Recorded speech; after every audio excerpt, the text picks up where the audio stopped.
Hello, SEANC members. I'm Robert Broome, Executive Director. I'm here with President Jimmy Davis, and we were very honored today to stand with the Senate Republican leadership today as they unveiled their budget proposal. And specifically, we were talking about the pay proposal portion of that budget. And the top line there is that state employees would get a 5% increase over the next 2 years. That's 2.5% per year. There will be a special piece to address corrections pay, as well as several other provisions in there that you'll be hearing more about. But we wanted to talk specifically about what's been proposed for state employees and SEANC's take on that pay proposal. So, Jimmy, what do you think? Well, I'm excited this year that we see our employees, our active employees, getting put before politics.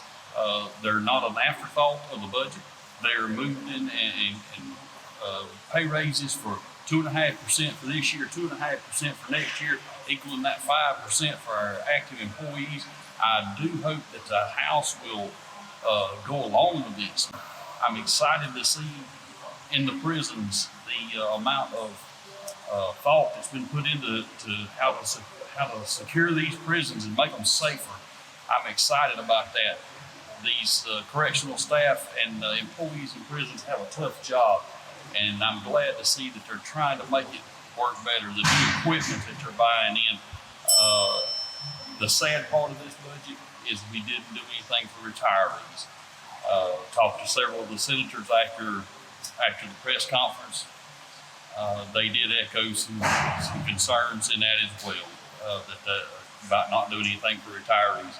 And flat told them SEANC is not giving up on getting a COLA for our retirees this year. We feel like that they deserve it. They put in 30 years of service or more, and they deserve that COLA. They deserve that increase.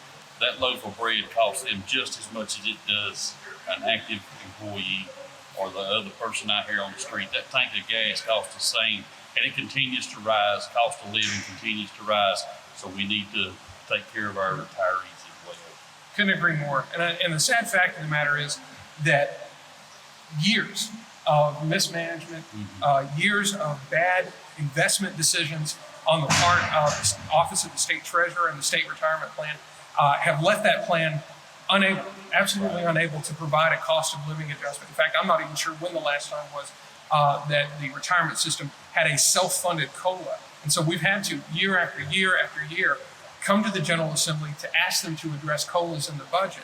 And although the Senate proposal did not include anything in there, we do know that this budget differs enough from the House budget that passed earlier that they're most likely going to be heading to conference. And Jimmy, as you said, we're going to have our lobbying team working with legislators in both chambers on both sides of the aisle to make sure that the needs of retirees are addressed in the final budget that will be sent to Governor Cooper for his signature or veto. Exactly. And we will be working with Governor Cooper's office to make sure that the budget goes through that is favorable to state employees. Well, you know, budgets are about priorities, and this budget, I think, prioritizes state employees. You're not going to correct years of inequity in one budget cycle, decades of inequity, really. You're not going to do that in one budget cycle, but this is an important step in the right direction. Let's talk about where we go from here after today.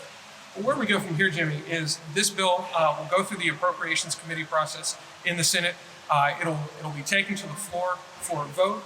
Once that passes, it will be significantly different from what the House had put forward earlier this year and they had passed. So the process is you got one version in the Senate, one version in the House.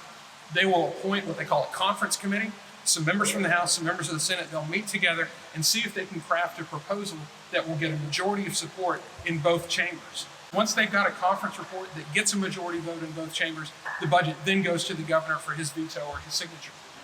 And thanks for watching.